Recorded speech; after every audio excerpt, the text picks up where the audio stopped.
Iran की मदद के लिए रूस और चीन का उसके साथ आ जाना क्या जंग का सीन बदल कर रख देगा? ट्रंप के लिए जंग कैसे बन गई जी का जंजाल?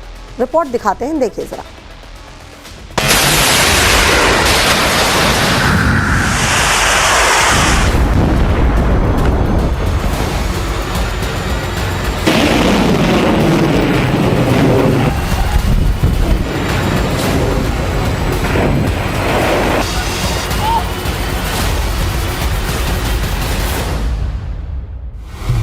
क्या ईरान की जंग में चकनाचूर हो रहा है ट्रंप का गुरूर?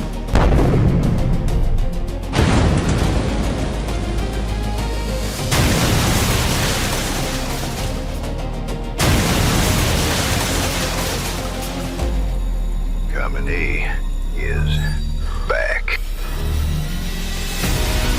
क्योंकि रण क्षेत्र से जो खबरें और तस्वीरें आ रही हैं वो बयां कर रही है कि ईरान न सिर्फ अमेरिकी मिसाइल डिफेंस सिस्टम की कमर तोड़ रहा है बल्कि इजराइल के साथ ही यूएस बेस पर नॉन स्टॉप अटैक भी कर रहा है।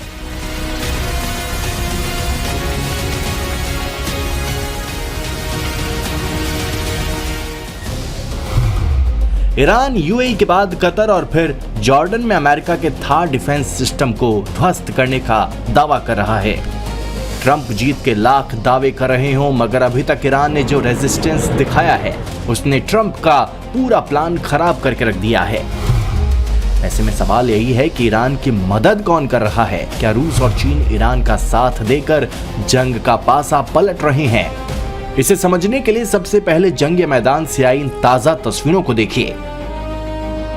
ईरानी ड्रोन का यह हमला इराक के बगदाद में यूएस एम्बेसी कंपाउंड में हुआ। यह अटैक अमेरिकी दूतावास के हेलीपैड पर किया गया जिससे वहां आग लग गई। ईरान के क्लस्टर बम मिसाइल हमले में सेंट्रल इजराइल में कम से कम 3 जगहों पर नुकसान हुआ।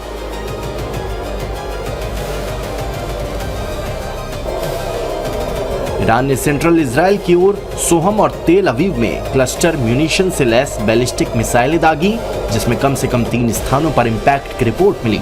क्लस्टर वॉरहेड मिसाइल हवा में खुलकर दर्जनों छोटे विस्फोटक फैला देती है जो बड़े इलाके में गिरते हैं और कई स्थानों पर नुकसान पहुंचाते हैं। इजराइल के तेल अवीव से आई एक और तस्वीर देखिए। नीचे बंकर की तरफ भागते लोग और ऊपर ईरानी मिसाइलों को इंटरसेप्ट करता एयर डिफेंस। ये तमाम तस्वीरें बयां कर रही है ईरान दुश्मन के टारगेट पर इतना सटीक हमला कर रहा है तो उसे एग्जैक्ट रियल टाइम लोकेशन मिल रही है। इसीलिए कहा जा रहा है कि इस जंग में ईरान की आंख और कान बनकर रूस और चीन खास तरह से तेहरान की मदद कर रही हैं। अमेरिका और इजराइल ने 28 फरवरी को ईरान पर हमला करते हुए कई बड़े दावे किए थे। ईरान के जवाब ने अमेरिका और इजराइल ही नहीं बल्कि पूरी दुनिया को चौंकाया है।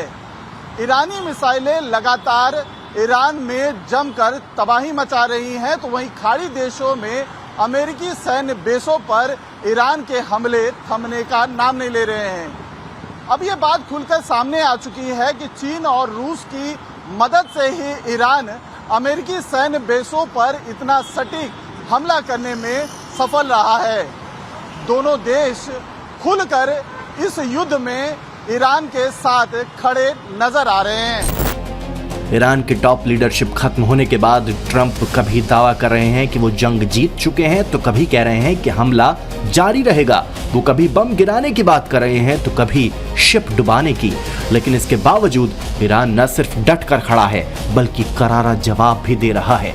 तो इसके पीछे चीन और रूस की ताकत को ही जिम्मेदार बताया जा रहा है। अल जजीरा के मुताबिक 3 सीनियर अमेरिकी अधिकारियों ने द वॉशिंगटन पोस्ट को बताया है कि रूस ने ईरान को संवेदनशील खुफिया जानकारी और पश्चिमी एशिया में तैनात अमेरिकी जंगी जहाजों और विमानों की लोकेशन दी है। ये इसलिए अहम है क्योंकि लड़ाई टैंकों से नहीं बल्कि रडार बीम, सैटेलाइट फीड और एनक्रिप्टेड कोऑर्डिनेट से लड़ी जा रही है।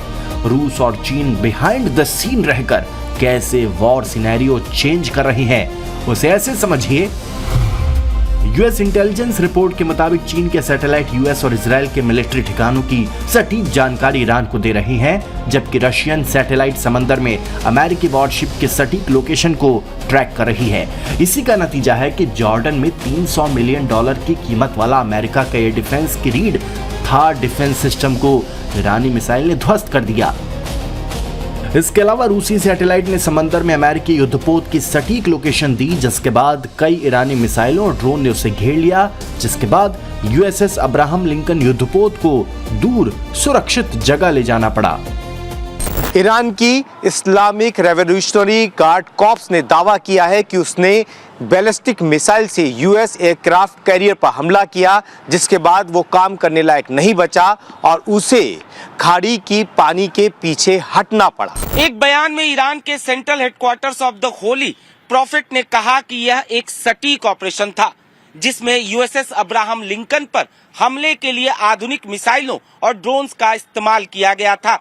हमला ओमान सागर में ईरान की समुद्री सीमाओं से लगभग 340 किलोमीटर दूर हुआ, जिसके बाद यूएस जहाज और उसके साथ मौजूद स्ट्राइक ग्रुप को उस इलाके से तेजी से भागते हुए देखा गया।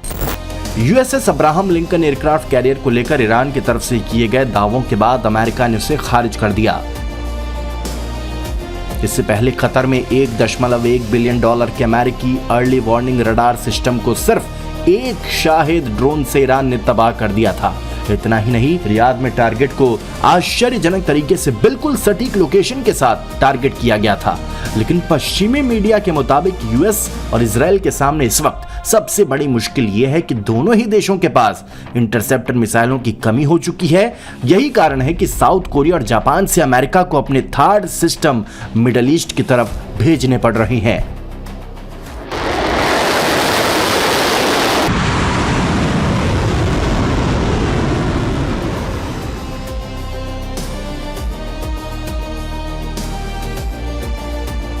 यानी ट्रंप भले इस जंग में जीत के दावे कर रहे हों, लेकिन रूस और चीन की मदद से ईरान जंग का पासा पलटने के लिए बेकरार नजर आ रहा है।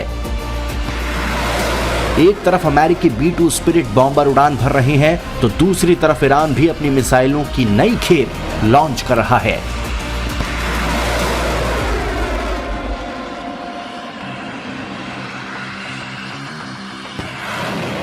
CIA के पूर्व अधिकारी ब्रूस डेल कह रहे हैं कि इस आधुनिक युद्ध में कोऑर्डिनेट सबसे अहम है। कोई पक्ष अगर जानता है कि दुश्मन कहां है तो उसकी जीत तय हो जाती है। यही इस युद्ध में हो रहा है, क्योंकि रूस की खुफिया जानकारी ईरान को अमेरिकी और इजरायली संपत्तियों का पता लगाने में ऐसी सटीकता दी है जिसे तेहरान अकेले हासिल नहीं कर सकता था। ईरान के पास सैन्य टोही सैटेलाइट सीमित है, जो खुले समंदर नौसैनिक ठिकानों पर नजर रखने के लिए अपर्याप्त हैं।